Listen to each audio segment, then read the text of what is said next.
Yorana et bienvenue à l'Institut Synapse. Aujourd'hui, je vous présente le témoignage d'Aukena qui vient à l'Institut pour des difficultés attentionnelles.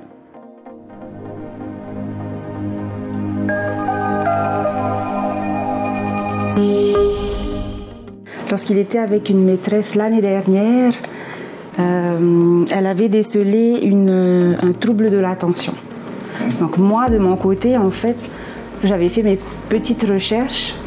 Et suite à ces recherches, je suis tombée sur Heyari Wang, en premier temps en tant que neuropsy. Donc sur Facebook, une amie d'une amie avait liké le premier témoignage d'un petit garçon qui s'appelait Mathis. Et suite en fait à cette vidéo, tout s'est enclenché. Tout s'est enclenché. Ça commençait à faire remue-ménage dans ma tête. J'ai retrouvé mon fils dans ce témoignage en fait. Donc entre-temps, beaucoup de documentation, beaucoup de consultations spécialisées, des recherches, voir s'il fallait faire un traitement médicamenteux, chose que je ne voulais pas. Donc, on revient encore une fois de plus sur la vidéo. Donc, je contacte Heyari, impatiente. Il nous donne un rendez-vous d'information.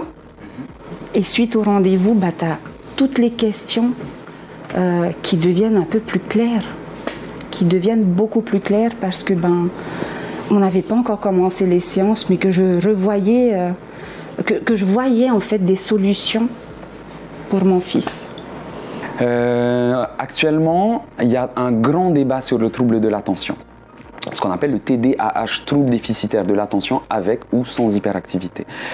De faire la part des choses entre le vrai trouble attentionnel, le TDAH, et des difficultés attentionnelles qui sont en fait en lien avec d'autres difficultés, c'est pas un diagnostic qui est évident.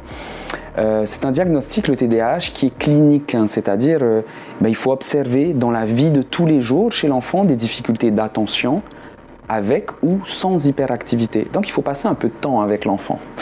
Et qui passe le plus de temps avec nos enfants? Souvent, c'est la maîtresse ou l'enseignant. En fait.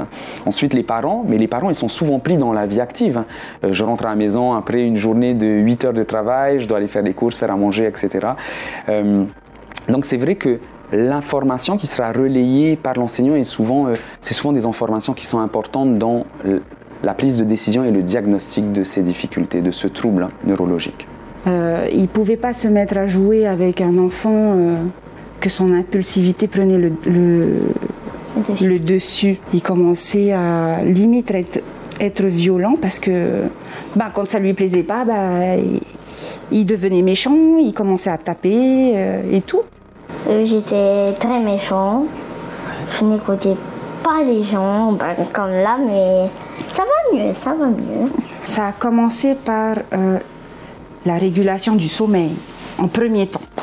La régulation du sommeil, il faisait des nuits complètes, comme un bébé, comme un bébé. Il se levait plus dans la nuit, il était de bonne humeur au réveil, parce qu'il avait bien dormi. Et ça, c'est très très important. Donc ça a commencé par là. Puis à l'école, la maîtresse avait vu qu'il avait fait aussi quelques progrès dans le premier protocole uniquement. Hein. Et deuxième protocole, là par contre, ça a commencé à chambouler un petit peu parce que autant ça nous a régulé certaines choses, mais autant au niveau émotionnel, c'était explosif. Vous savez, le trouble attentionnel, c'est pas qu'un trouble qui va affecter les performances de l'enfant. Alors bien sûr, il y a ce registre attentionnel, mais c'est souvent un enfant qui est en difficulté dans les apprentissages. Donc forcément, au niveau de l'estime de soi, c'est souvent un peu moyen. Donc au niveau de la gestion émotionnelle, c'est souvent un peu moyen. Donc ça amène des conflits sur le plan familial. Donc le trouble d'attention, c'est un ensemble de difficultés au quotidien.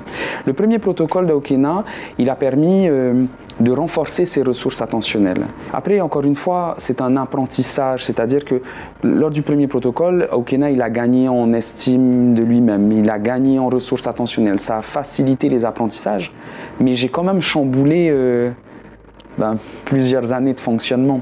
C'est-à-dire qu'Okena, il se retrouve dans la vie de tous les jours avec une nouvelle façon de fonctionner, une nouvelle façon de voir le monde.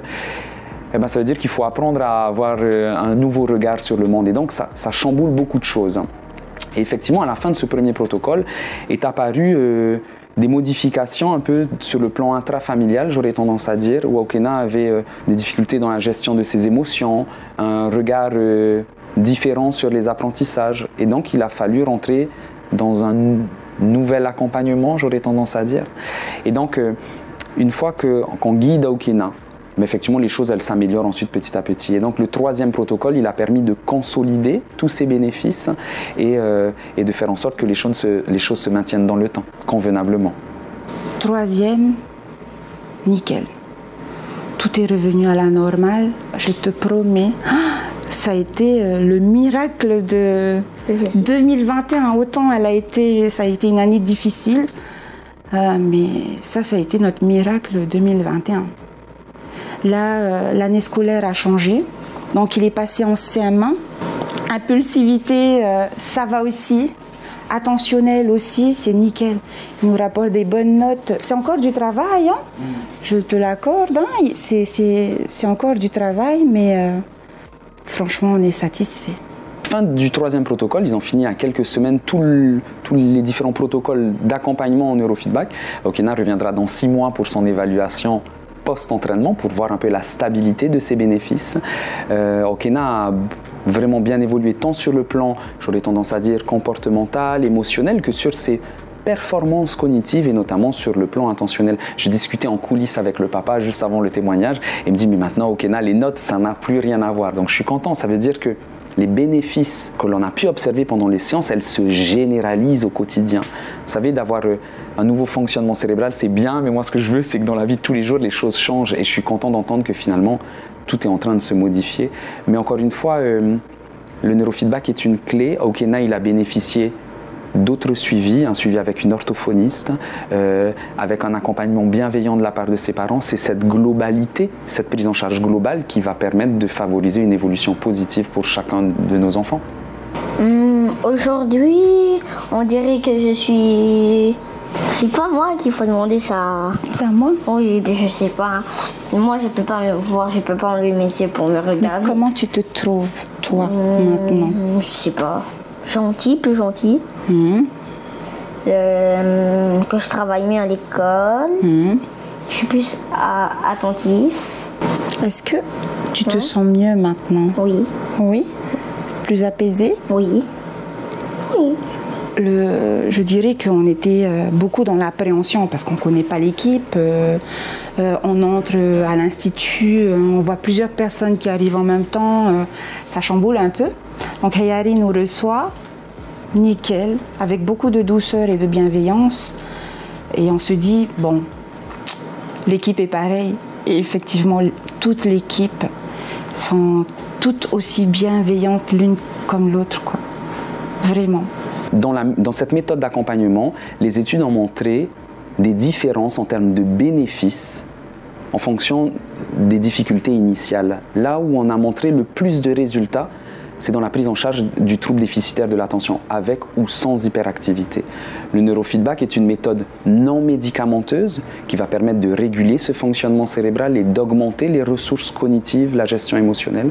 Effectivement, c'est pour ce type de difficulté que les études ont montré le plus d'efficacité.